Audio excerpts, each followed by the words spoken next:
સુરત મહાનગરપાલિકાની અંદર પ્રચાર પ્રસાર ભારતીય જનતા પાર્ટીએ શરૂ કર્યો છે અને હાલ ન્યૂઝરૂમ ગુજરાતની ટીમ વોર્ડ નંબર 3 ની અંદર પહોંચી છે। વોર્ડ નંબર 3 ની અંદર ભારતીય જનતા પાર્ટીના ઉમેદવારો એ મેદાને છે કે જેમાં અલ્પેશ કથિરિયાના પત્નીની વાત કરવામાં આવે, કાવ્યાબેન કથિરિયા અને તેની સાથે મિતાબેન મકવાણા, વિશાલભાઈ રાઠોડ અને સુરેશભાઈ ધામલિયા કે જો ઉમેદવાર છે અને આ તમામ પ્રચાર પ્રસારની અંદર અત્યારે નીકળી ચૂક્યા છે। ઉમેદવારો સાથે સીધી ચર્ચા કરીશું, શું કંઈ કહી રહ્યા છે, કેમ કે વિશ્વાસ વ્યક્ત કર્યો છે 120 કમળ સુરતથી ગાંધીનગર મોકલાવવાનો। શું કહેશો?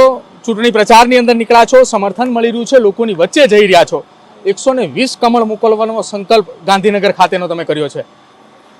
બહુ વધારે પડતું સમર્થન છે, બહુ જાજુ સમર્થન છે આ વખતે અને વોર્ડ નંબર 3 માંથી 4 કમળ અમે ગાંધીનગર મોકલવાના છીએ અને સારી રીતે આવકાર પણ લોકો આપે છે, મળીને વાત કરે છે।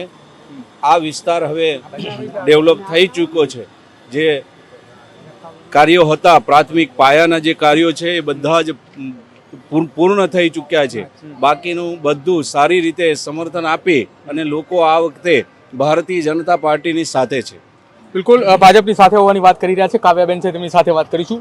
બેન, 120 કમળ મોકલવાનો સંકલ્પ લોકોને રૂબરૂ ડોર ટુ ડોર પ્રચાર કરીને મળી રહ્યા છો, મહિલાઓની પ્રાથમિકતા શું, મહિલાઓના મુદ્દાઓ શું કઈ એ મહિલાઓ તમને રજૂઆતો કરી રહી છે? મહિલાઓનો મુદ્દા હોય છે સામાન્ય રીતે રોડ, રસ્તા, ગટર ને પાણી છે।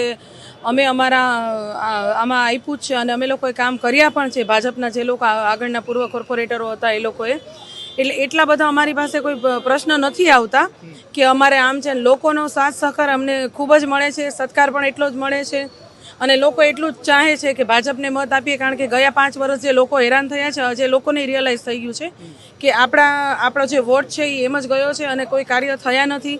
વિરોધ પક્ષે ફક્ત ને ફક્ત કામમાં રોડા નાખ્યા છે, એટલા માટે આ વખતે લોકો ખૂબ જ જાગૃત થઈ ગયા છે અને સંપૂર્ણ બહુમતીથી 120 કમળ ભાજપને આપવા માંગે છે। સુરત મહાનગરપાલિકાની અંદર આપ જોઈ શકો છો પ્રચાર પ્રસાર તેજ થઈ ચૂક્યો છે। અહીંયા તમામે સુરતની અંદર પાટીદાર સમાજના આગેવાનો કે તમામ લોકો, અલ્પેશ કથિરિયા સહિતના નેતાઓ જે છે પ્રચાર પ્રસારમાં નીકળ્યા છે। તેમનું એવું કહેવું છે કે 120 કમળ એ સુરતથી જે છે તે પહોંચવાના છે અને ગાંધીનગર ખાતે 120 કમળ એ આ વખતે સુરત મહાનગરપાલિકા પહોંચાડશે। વિપક્ષની અંદર વર્ષ 2021માં જે પરિણામો આવ્યા એ પરિણામો વિપક્ષના નેતાઓએ કોઈ કામ ન કર્યા હોવાના દાવા એ ઉમેદવાર કરી રહ્યા છે। હવે આ દાવા ઉપર ઉમેદવાર કેટલા સફળ થાય છે અને લોકોને કેવી રીતે કન્વિન્સ કરી શકે છે એ જોવાનું રહેશે। કેમેરા પર્સન સુનિલની સાથે પ્રદીપ પટેલ, ન્યૂઝરૂમ ગુજરાત, સુરત। ત્યારે જ ન્યૂઝરૂમ ગુજરાતની યુટ્યુબ ચેનલને સબસ્ક્રાઇબ કરો અને ઇન્સ્ટાગ્રામ અને ફેસબુક પર ફોલો કરો। અપડેટ રહો, સત્યની સાથે રહો।